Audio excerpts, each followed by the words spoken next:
ಸ್ತೋತ್ರ ಸ್ತೋತ್ರ ಸ್ತೋತ್ರ ಸ್ತೋತ್ರ ಸ್ತೋತ್ರ ಸ್ತೋತ್ರ ಸ್ತೋತ್ರ. ಈ ಮುಂಜಾನೆಯಲ್ಲಿ ನಮ್ಮ ಕಣ್ಣುಗಳನ್ನು ಮುಚ್ಚಿ ನಮ್ಮ ಸರ್ವಶಕ್ತನಾದ ದೇವರನ್ನ ನಾವು ಆರಾಧಿಸುವ. Hallelujah hallelujah hallelujah hallelujah. ಸ್ತೋತ್ರ ಸ್ತೋತ್ರ ಸ್ತೋತ್ರ ಸ್ತೋತ್ರ.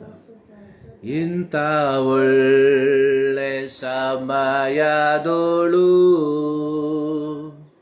ಯೇಸುವೇ ನಿಂಬಾಳಿ ಬಂದೆವು. ನಿಮ್ಮ ಮಕ್ಕಳಾದ ನಾವು ನಿಮ್ಮನ್ನೇ ಅರಸಿ ಬಂದೆವು. ನಮ್ಮ ಮೇಲೆ ದಯವಿಡು ಸ್ವಾಮಿ, ನಿಮ್ಮ ಕರುಣೆಯನ್ನು ತೋರಿಸು. ನಮ್ಮ ಮೇಲೆ ದಯವಿಡು ಸ್ವಾಮಿ, ನಿಮ್ಮ ಕರುಣೆಯನ್ನು ತೋರಿಸು.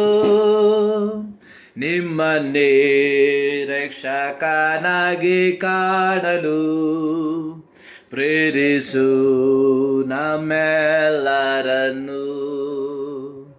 ನಿಮ್ಮನ್ನೇ ರಕ್ಷಕನಾಗಿ ಕಾಣಲು ಪ್ರೇರಿಸು ನಮ್ಮೆಲ್ಲರನ್ನು. ಭೂಪರಲೋಕವನ್ನು ಉಂಟು ಮಾಡಿರುವ ನಮ್ಮ ಪ್ರೀತಿಯ ತಂದೆಯಾದ ದೇವರೇ, ಈ ಪರಿಶುದ್ಧ ದಿನಕ್ಕಾಗಿ ನಾವು ನಿಮಗೆ ಕೃತಜ್ಞತೆಯನ್ನು ಸಲ್ಲಿಸುತ್ತೇವೆ. ಈ ವಾರದ ಮೊದಲನೆಯ ದಿನದಲ್ಲಿ ನಿಮ್ಮ ಮಕ್ಕಳಾದ ನಾವು ನಿಮ್ಮ ಸನ್ನಿಧಾನದಲ್ಲಿ ನಿಮ್ಮನ್ನು ಸ್ತುತಿಸುವುದಕ್ಕೆ, ನಿಮ್ಮನ್ನು ಆರಾಧಿಸುವುದಕ್ಕೆ, ನಿಮ್ಮ ಪ್ರೀತಿಯನ್ನು ವರ್ಣಿಸುವುದಕ್ಕೆ, ನಿಮ್ಮ ತ್ಯಾಗದ ಮರಣವನ್ನು ಧ್ಯಾನಿಸುವುದಕ್ಕೆ, ನೀವು ಮಾಡಿರುವಂಥ ಉಪಕಾರಗಳನ್ನು ಧ್ಯಾನಿಸಿ ನಿಮಗೆ ಕೃತಜ್ಞತೆಯನ್ನು ಸಲ್ಲಿಸುವುದಕ್ಕೆ, ನಮ್ಮ ಜೀವಿತದಲ್ಲಿ ಕೊಟ್ಟಂತಹ ಈ ಒಂದು ಶ್ರೇಷ್ಠವಾದಂಥ ಸಮಯಕ್ಕಾಗಿ ನಾವು ನಿಮಗೆ ಕೃತಜ್ಞತೆಯನ್ನು ಸಲ್ಲಿಸುತ್ತೇವೆ. ಯೇಸುವೆ, ಇಂದಿನ ಆರಾಧನೆಯನ್ನು ನಿಮ್ಮ ಕರಗಳಿಗೆ ಸಮರ್ಪಿಸಿ ಪ್ರಾರ್ಥಿಸುತ್ತೇವೆ. ಈ ಆರಾಧನೆಯ ಪ್ರಾರಂಭದಿಂದ ಅಂತ್ಯದವರೆಗೆ ದೇವರ ಸಾನ್ನಿಧ್ಯವನ್ನು, ದೇವರ ಪ್ರಸನ್ನತೆಯನ್ನು ಅನುಭವಿಸುವಂತೆ ನೀನು ಕೃಪೆ ಮಾಡೆಂಬುದಾಗಿ ನಾವು ಪ್ರಾರ್ಥಿಸುವಂಥವರಾಗಿದ್ದೇವೆ. ತ್ರಿಯೇಕ ದೇವರ ಸಾನ್ನಿಧ್ಯವನ್ನು ಕರ್ತನೆ ನಾವು ಅನುಭವಿಸುವಂತೆ ನೀನು ಕೃಪೆ ಮಾಡು. ಯೇಸುವೆ, ಇಂದಿನ ಆರಾಧನೆಯನ್ನು ತಂದೆ, ಮಗ, ಪವಿತ್ರಾತ್ಮನ ನಾಮದಲ್ಲಿ ನಾವು ಆರಂಭಿಸುವಂಥವರಾಗಿದ್ದೇವೆ. ತ್ರಿಯೇಕ ದೇವರ ಸಾನ್ನಿಧ್ಯ ಕರ್ತನೆ ಆದಿಯಿಂದ ಅಂತ್ಯದವರೆಗೆ ನಾವು ಅನುಭವಿಸುವಂತೆ ಕೃಪೆ ಮಾಡು. ಈ ಆರಾಧನೆಯಲ್ಲಿ ಭಾಗಿಗಳಾಗುವಂಥ ಪ್ರತಿಯೊಬ್ಬರನ್ನ ನಿಮ್ಮ ಕರಗಳಿಗೆ ಸಮರ್ಪಿಸಿ ಪ್ರಾರ್ಥಿಸುತ್ತೇನೆ. ಈ ದಿನ ಯೆಹೋವನಿಂದಲೇ ನೇಮಕವಾದದ್ದು, ಇದರಲ್ಲಿ ಉಲ್ಲಾಸಿಸಿ ಆನಂದಿಸಿರಿ ಎಂಬುದಾಗಿ ನಿನ್ನ ವಾಕ್ಯದಲ್ಲಿ ನೋಡುತ್ತೇವೆ. ಈ ಮುಂಜಾನೆಯಲ್ಲಿ ಕರ್ತನೆ ನಿನ್ನಲ್ಲಿ ಉಲ್ಲಾಸಿಸಿ ಆನಂದಿಸುವಂತೆ ಪ್ರತಿಯೊಬ್ಬ ದೇವರ ಮಕ್ಕಳ ಜೀವಿತದಲ್ಲಿ ಕೃಪೆ ಮಾಡೆಂಬುದಾಗಿ ನಾವು ಪ್ರಾರ್ಥಿಸುವಂಥವರಾಗಿದ್ದೇವೆ. ಮತ್ತೊಂದು ಆವರ್ತಿ ನಮ್ಮನ್ನು ಸಂಪೂರ್ಣವಾಗಿ ನಿಮ್ಮ ಕರಗಳಿಗೆ ಸಮರ್ಪಿಸಿ ಪ್ರಾರ್ಥಿಸುತ್ತೇವೆ. ಪ್ರಾರ್ಥನೆ ಕೇಳಿದ್ದಕ್ಕಾಗಿ ಸ್ತೋತ್ರ. ಯೇಸು ಕ್ರಿಸ್ತನ ಬುದ್ಧ ನಾಮದಲ್ಲಿ ಬೇಡುತ್ತೇವೆ ನಮ್ಮ ಪ್ರೀತಿಯ ತಂದೆಯೇ, ಆಮೆನ್. ದೇವರ ಪರಿಶುದ್ಧವಾದ ನಾಮಕ್ಕೆ ಸ್ತೋತ್ರವಾಗಲಿ. ಈ ಮುಂಜಾನೆಯಲ್ಲಿ ಮತ್ತೊಂದು ಆವರ್ತಿ ಈ ಲೈವ್ ಮೂಲಕವಾಗಿ ದೇವರನ್ನು ಆರಾಧಿಸುವುದಕ್ಕೆ ದೇವರು ನಮ್ಮ ಜೀವಿತದಲ್ಲಿ ಕೊಟ್ಟಿರುವಂತಹ ಈ ಒಂದು ಶ್ರೇಷ್ಠವಾದಂತಹ ಸಮಯಕ್ಕಾಗಿ ನಾವು ದೇವರಿಗೆ ಕೃತಜ್ಞತೆಯನ್ನು ಸಲ್ಲಿಸುವ. ಈ ದಿನವು ಯೆಹೋವನಿಂದಲೇ ನೇಮಕವಾದದ್ದು, ಇದರಲ್ಲಿ ಉಲ್ಲಾಸಿಸಿ ಆನಂದಿಸುವ ಎಂಬುದಾಗಿ ನಾವು ದೇವರ ವಾಕ್ಯದಲ್ಲಿ ನೋಡುತ್ತೇವೆ. ಈ ಮುಂಜಾನೆಯಲ್ಲಿ ದೇವರ ಸನ್ನಿಧಾನಕ್ಕೆ ನಾವು ಸೇರಿ ಬಂದಿರುವಂಥದ್ದು ದೇವರನ್ನ ಆರಾಧಿಸುವುದಕ್ಕೋಸ್ಕರವಾಗಿ, ದೇವರನ್ನ ಸ್ತುತಿಸುವುದಕ್ಕೋಸ್ಕರವಾಗಿ. ದೇವರು ನಮ್ಮ ಜೀವಿತದಲ್ಲಿ ಮಾಡಿರುವಂತಹ ಪ್ರತಿಯೊಂದು ಉಪಕಾರಗಳನ್ನು ನೆನೆಸಿ ಕೃತಜ್ಞತೆಯಿಂದ ದೇವರಿಗೆ ನಾವು ಸ್ತೋತ್ರಗಳೆಂಬ ಯಜ್ಞಗಳನ್ನು ಸಮರ್ಪಿಸುವಂಥವರಾಗಿದ್ದೇವೆ. ಈ ಮುಂಜಾನೆಯಲ್ಲಿ ಮತ್ತೊಂದು ಆವರ್ತಿ ದೇವರು ಮಾಡಿರುವಂತಹ ಉಪಕಾರಗಳನ್ನು ನೆನೆಸಿ ನಾವು ದೇವರನ್ನ ಆರಾಧಿಸುವುದಕ್ಕೆ, ದೇವರನ್ನ ಸ್ತುತಿಸುವುದಕ್ಕೆ ಬಾಧ್ಯಸ್ಥರಾಗಿದ್ದೇವೆ ಎಂಬುವಂಥದ್ದನ್ನ ನಾವು ಎಂದಿಗೂ ಮರೆಯಬಾರದು. 50ನೇ ಕೀರ್ತನೆಯಲ್ಲಿ ಒಂದು ವಾಕ್ಯ ಈ ರೀತಿ ಬರೆದಿರುವಂಥದ್ದನ್ನ ನಾವು ನೋಡುತ್ತೇವೆ. ಸ್ತುತಿ ಯಜ್ಞವನ್ನೇ ದೇವರಿಗೆ ಸಮರ್ಪಿಸಿರಿ, ಮಾಡಿದ ಹರಕೆಗಳನ್ನ ಪರಾತ್ಮರನಿಗೆ ಸಲ್ಲಿಸಿರಿ ಎಂಬುದಾಗಿ. ಹೊಸ ಒಡಂಬಡಿಕೆಯಲ್ಲಿ ನಾವು ಸಲ್ಲಿಸುವಂತಹ ಯಜ್ಞ ಅನ್ನುವಂಥದ್ದು ದೇವರಿಗೆ ಸ್ತುತಿ ಸ್ತೋತ್ರಗಳೆಂಬ ಯಜ್ಞವನ್ನ. ಸ್ತುತಿ ಸ್ತೋತ್ರಗಳು ಎಂಬುದಾಗಿ ನಾವು ನೋಡುವಾಗ ದೇವರು ನಮ್ಮ ಜೀವಿತದಲ್ಲಿ ಮಾಡಿರುವಂತಹ ಉಪಕಾರಗಳನ್ನ ದೇವರು ಮಾಡಿರುವಂತಹ ಅದ್ಭುತಗಳನ್ನ, ದೇವರು ನಮ್ಮನ್ನು ನಡೆಸಿರುವಂತಹ ವಿಧಾನಗಳನ್ನ ನಾವು ಮನನ ಮಾಡುವಾಗ ನಾವು ಹೃದಯದ ಅಂತರಾಳದಿಂದ ಸಲ್ಲಿಸುವಂತದ್ದಾಗಿದೆ ಸ್ತುತಿ ಯಜ್ಞಗಳು ಎಂಬುದಾಗಿ. ಈ ಮುಂಜಾನೆಯಲ್ಲಿ ದೇವರು ನಮ್ಮ ಜೀವಿತದಲ್ಲಿ ಮಾಡಿರುವಂತಹ ಪ್ರತಿಯೊಂದು ಉಪಕಾರಗಳಿಗಾಗಿ ಈ ಮುಂಜಾನೆಯಲ್ಲಿ ದೇವರಿಗೆ ನಾವು ಕೃತಜ್ಞತೆಯನ್ನ ಸಲ್ಲಿಸುವಂತವರಾಗಿರುವ ಒಂದು ಕನ್ನಡ ಹಾಡನ್ನ ಹಾಡಿ ದೇವರನ್ನ ಮಹಿಮೆ ಪಡಿಸುವ. ಇದುವೇ ಪ್ರಸನ್ನ ವೇಳೆಯು, ರಕ್ಷಣಾ ದಿನವು, ಕೃಪಾ ಕಾಲವು ಇಂದೀಗಲೇ ಎಂಬ ಒಂದು ಕನ್ನಡ ಹಾಡನ್ನ ಹಾಡಿ ದೇವರನ್ನ ನಾವು ಆರಾಧಿಸುವ. ಇದುವೇ ಪ್ರಸನ್ನ ವೇಳೆಯು, ರಕ್ಷಣಾ ದಿನವು, ಕೃಪಾ ಕಾಲವು ಇಂದೀಗಲೇ. ಇದುವೇ ಪ್ರಸನ್ನ ವೇಳೆಯು, ರಕ್ಷಣಾ ದಿನವು, ಕೃಪಾ ಕಾಲವು ಇಂದೀಗಲೇ. ಪಾಪಿಯೇ ಮಾನಸಾಂತರ ಪಡು, ಪಾಪದ ಮಾರ್ಗವ ತ್ಯಜಿಸಿಬಿಡು. ಪಾಪಿಯೇ ಮಾನಸಾಂತರ ಪಡು, ಪಾಪದ ಮಾರ್ಗವ ತ್ಯಜಿಸಿಬಿಡು. ಕ್ರಿಸ್ತನ ಹತ್ತಿರ ಬಂದೀಗ, ಕ್ಷಮಾಪಣೆ ನೀವೊಂದೀಗ. ಕ್ರಿಸ್ತನ ಹತ್ತಿರ ಬಂದೀಗ, ಕ್ಷಮಾಪಣೆ ನೀವೊಂದೀಗ. ಇದುವೇ ಪ್ರಸನ್ನ ವೇಳೆಯು, ರಕ್ಷಣಾ ದಿನವು, ಕೃಪಾ ಕಾಲವು ಇಂದೀಗಲೇ. ಇದುವೇ ಪ್ರಸನ್ನ ವೇಳೆಯು, ರಕ್ಷಣಾ ದಿನವು, ಕೃಪಾ ಕಾಲವು ಇಂದೀಗಲೇ. ಪಾಪದ ಭಾರ ಏಕೆ ಹೊರುತ್ತೀ, ತೀರ್ಪಿಗೆ ಏಕೆ ಗುರಿಯಾಗುತ್ತೀ. ಪಾಪದ ಭಾರ ಏಕೆ ಹೊರುತ್ತೀ, ತೀರ್ಪಿಗೆ ಏಕೆ ಗುರಿಯಾಗುತ್ತೀ. ಶಿಲುಬೆ ತಾಳಿದ ಯೇಸುವನ್ನು ನಂಬಿ ನೀವೊಂದು ಜೀವವನ್ನು. ಶಿಲುಬೆ ತಾಳಿದ ಯೇಸುವನ್ನು ನಂಬು ನೀವೊಂದು ಜೀವವನ್ನು. ಇದುವೇ ಪ್ರಸನ್ನ ವೇಳೆಯು, ರಕ್ಷಣಾ ದಿನವು, ಕೃಪಾ ಕಾಲವು ಇಂದೀಗಲೇ.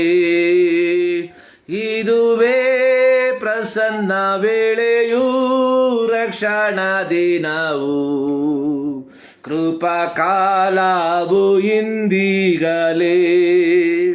ಒಂದೇ ಸಾರಿ ನೀ ಸಾಯುವುದು, ಆಮೇಲೆ ನ್ಯಾಯ ತೀರ್ಪಾಗುವುದು.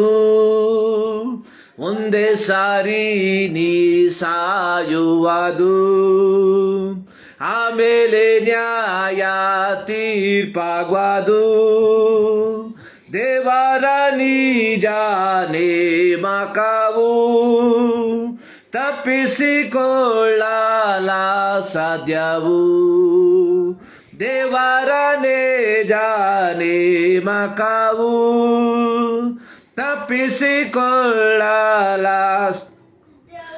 ಇದುವೇ ಪ್ರಸನ್ನ ವೇಳೆಯು, ರಕ್ಷಣಾ ದಿನವು, ಕೃಪಾ ಕಾಲವು ಇಂದೀಗಲೇ. ಇದುವೇ ನನ್ನ ವೇಳೆಯು, ರಕ್ಷಣಾ ದಿನವು, ಕೃಪಾ ಕಾಲವು ಇಂದೀಗಲೇ. ಕೃಪಾ ಕಾಲವು ಇಂದೀಗಲೇ, ಕೃಪಾ ಕಾಲವು ಇಂದೀಗಲೇ. ಹಾಲೆಲೂಯ. ಇದುವೇ ಪ್ರಸನ್ನ ವೇಳೆಯು, ರಕ್ಷಣಾ ದಿನವು, ಕೃಪಾ ಕಾಲವು ಇಂದೀಗಲೇ. ಅತ್ಯಂತ ಮನೋಹರವಾದಂತಹ ಒಂದು ಗಾನವನ್ನು ನಾವು ಹಾಡಿ ದೇವರನ್ನು ಮಹಿಮೆಪಡಿಸಿದ್ದೇವೆ. ಈ ಮುಂಜಾನೆಯಲ್ಲಿ ದೇವರ ಸನ್ನಿಧಾನಕ್ಕೆ ನಾವು ಸೇರಿ ಬಂದಿರುವಂಥದ್ದು ದೇವರನ್ನು ಆರಾಧಿಸಿ, ದೇವರನ್ನು ಸ್ತುತಿಸಿ, ದೇವರನ್ನು ಮಹಿಮೆ ಪಡಿಸುವುದಕ್ಕೋಸ್ಕರವಾಗಿ. ಈ ಮುಂಜಾನೆಯಲ್ಲಿ ದೇವರ ಸನ್ನಿಧಾನದಲ್ಲಿ ದೇವರನ್ನು ಆರಾಧಿಸುತ್ತಿರುವಂತಹ ಎಲ್ಲ ಪ್ರಿಯರಿಗೆ ಯೇಸು ಕ್ರಿಸ್ತನ ನಾಮದಲ್ಲಿ ನನ್ನ ಪ್ರೀತಿಯ ವಂದನೆಯನ್ನು ಸಲ್ಲಿಸುವಂಥವನಾಗಿದ್ದೇನೆ. ಈ ದಿನದ ಅಲ್ಪ ಸಮಯದ ಧ್ಯಾನಕ್ಕಾಗಿ ನಾವು ಆರಿಸಿಕೊಂಡಿರುವಂತಹ ದೇವರ ವಾಕ್ಯ ಮತ್ತಾಯನು ಬರೆದ ಸುವಾರ್ತೆ 21ನೇ ಅಧ್ಯಾಯ ಅದರ 1ರಿಂದ 11 ವಾಕ್ಯಗಳು. ಶ್ರೀಯುತ ಮತ್ತಾಯನು ಬರೆದ ಸುವಾರ್ತೆ 21ನೇ ಅಧ್ಯಾಯ ಅದರ 1ರಿಂದ 11 ವಾಕ್ಯಗಳು. ಇಲ್ಲಿ ಯೇಸು ಸ್ವಾಮಿಯ ಒಂದು ಘಟನೆಯನ್ನು ವಿವರಿಸಿ ಬರೆದಿರುವಂಥದ್ದನ್ನು ನಾವು ನೋಡುವಂಥವರಾಗಿದ್ದೇವೆ. ಇಂದು ಕ್ರೈಸ್ತ ಸಭೆ, ಪ್ರತ್ಯೇಕವಾಗಿ ಮೇನ್ಲೈನ್ ಸಭೆಗಳು ಖರ್ಜೂರದ ಗರಿಗಳ ಭಾನುವಾರ, ಇಂಗ್ಲಿಷ್ನಲ್ಲಿ ಪಾಮ್ ಸಂಡೇ ಎಂದು ಕರೆಯುವ ಒಂದು ದಿನವನ್ನು ಅಥವಾ ಇಂದಿನ ಭಾನುವಾರವನ್ನು ಖರ್ಜೂರದ ಗರಿಗಳ ಭಾನುವಾರ ಎಂದು ಆಚರಿಸುವಂಥದ್ದನ್ನು ನಾವು ನೋಡುತ್ತೇವೆ. ಪ್ರತ್ಯೇಕವಾಗಿ ಕಳೆದ ಕೆಲವು ದಿನಗಳಿಂದ ಯೇಸು ಕ್ರಿಸ್ತನ ಶ್ರಮೆ, ಮರಣ, ಪುನರುತ್ಥಾನವನ್ನು ಧ್ಯಾನಿಸುತ್ತಾ ಬರುವಂಥದ್ದನ್ನು ನಾವು ನೋಡುವಂಥವರಾಗಿದ್ದೇವೆ.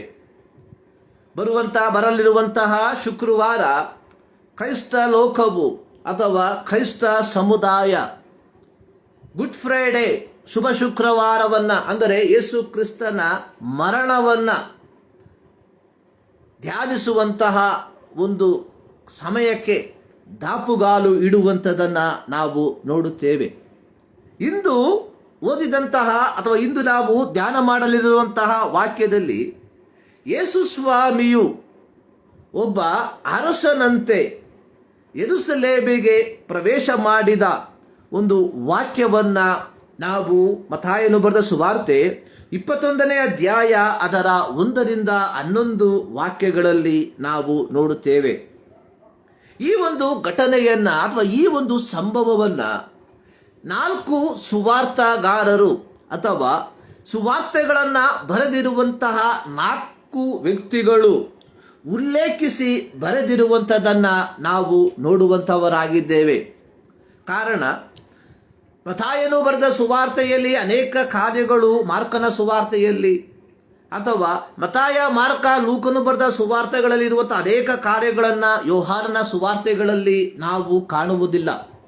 ಆದರೆ ಈ ಒಂದು ಘಟನೆಯನ್ನು ಅಥವಾ ಈ ಒಂದು ಸಂಭವವನ್ನು 4 ಸುವಾರ್ತಿಕರು ತಮ್ಮ ಬರಹಗಳಲ್ಲಿ ಉಲ್ಲೇಖಿಸಿರುವಂಥದ್ದನ್ನು ನಾವು ನೋಡುವಂಥವರಾಗಿದ್ದೇವೆ.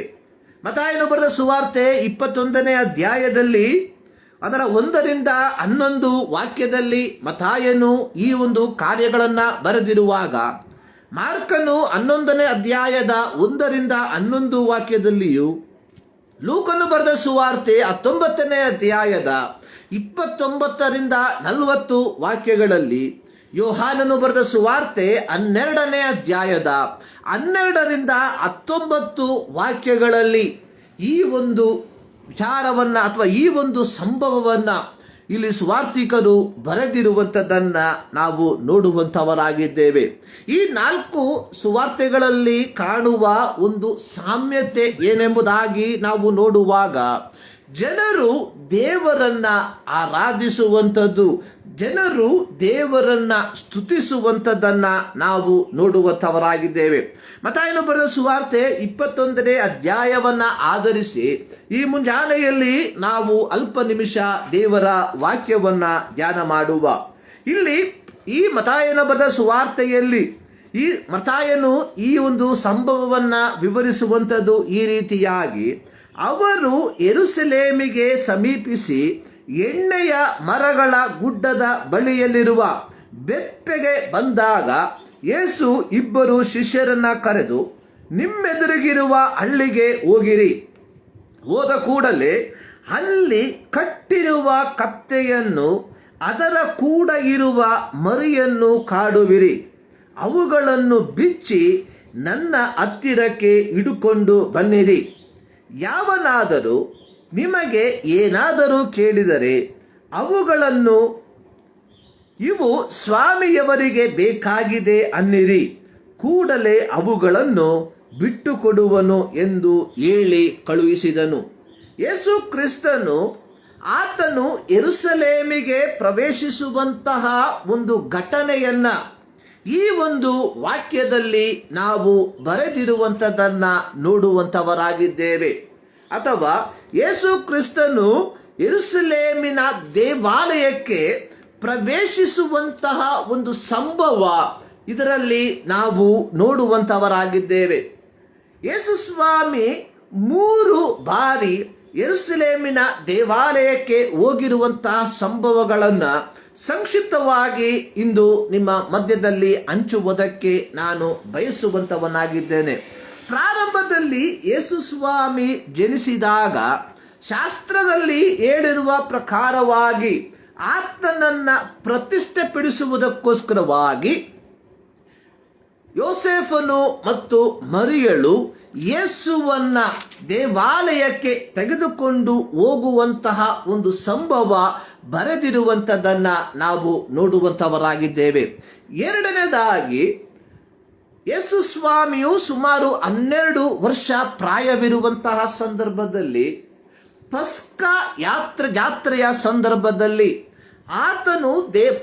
ಆತನು ತನ್ನ ತಂದೆ ತಾಯಿಗಳೊಟ್ಟಿಗೆ ಯಾತ್ರೆಗೆ ಹೋದಂತಹ ಸಂದರ್ಭದಲ್ಲಿ ಆತನು ದೇವಾಲಯದಲ್ಲಿ ಶಾಸ್ತ್ರಿಗಳೊಂದಿಗೆ ಆತನು ಮಾತನಾಡುವಂತಹ ವಿಚಾರವನ್ನ ಬರೆದಿರುವಂಥದ್ದನ್ನ ನಾವು ನೋಡುವಂತವರಾಗಿದ್ದೇವೆ. ಇಲ್ಲಿ 3ನೆಯ ಸಂಭವವು ಬರೆದಿರುವಂಥದ್ದನ್ನ ನಾವು ನೋಡುವಂತವರಾಗಿದ್ದೇವೆ. ಇಲ್ಲಿ ಯೇಸು ಸ್ವಾಮಿ ಒಂದು ಪ್ರತ್ಯೇಕವಾದ ದೌತ್ಯದೊಂದಿಗೆ ಆತನು ಯೆರೂಸಲೇಮ್ ಪಟ್ಟಣವನ್ನ ಪ್ರವೇಶಿಸುವಂಥದ್ದನ್ನ ನಾವು ನೋಡುವಂತವರಾಗಿದ್ದೇವೆ. ಇಲ್ಲಿ ಯೇಸು ಸ್ವಾಮಿ ಯೆರೂಸಲೇಮ್ ಪಟ್ಟಣವನ್ನ ಪ್ರವೇಶಿಸುವುದಕ್ಕಿಂತ ಮುಂಚಿತವಾಗಿ ತನ್ನ ಶಿಷ್ಯರಿಗೆ ಹೇಳಿರುವಂತಹ ಒಂದು ಮಾತು, ನೀವು ನಿಮ್ಮ ಎದುರಿಗೆ ಇರುವಂತಹ ಹಳ್ಳಿಗೆ ಹೋಗಿ ಅಲ್ಲಿ ಕಟ್ಟಿರುವಂತಹ ಕತ್ತೆಯನ್ನು ಅದರ ಮರಿಯ ಸಂಗಡ ಅದನ್ನು ಬಿಚ್ಚಿ ನನ್ನ ಹತ್ತಿರ ತೆಗೆದುಕೊಂಡು ಬನ್ನಿರಿ ಎಂಬುದಾಗಿ. ಕಾರಣ ಇಲ್ಲಿ ಯೇಸು ಹೇಳುವಂಥದ್ದು, ಯಾರಾದರೂ ನಿಮಗೆ ಏನನ್ನಾದರೂ ಪ್ರಶ್ನೆಯನ್ನ ಕೇಳಿದರೆ ಇದು ಸ್ವಾಮಿಯವರಿಗೆ ಬೇಕಾಗಿದೆ, ಕೂಡಲೇ ಅವುಗಳನ್ನ ಬಿಟ್ಟು ಕೊಡುವರು ಎಂಬುದಾಗಿ. ಪ್ರಿಯರೇ, ಯೇಸು ಕ್ರಿಸ್ತನು ಯೆರೂಸಲೇಮ್ ಪಟ್ಟಣವನ್ನ ಪ್ರವೇಶಿಸುವಂಥದ್ದು ಒಂದು ಕತ್ತೆಯ ಮೇಲೆ ಕುಳಿತುಕೊಂಡವನಾಗಿ. ಅಂದಿನ ಆ ಕಾಲದಲ್ಲಿ ಎರಡು ವಿಧಾನದ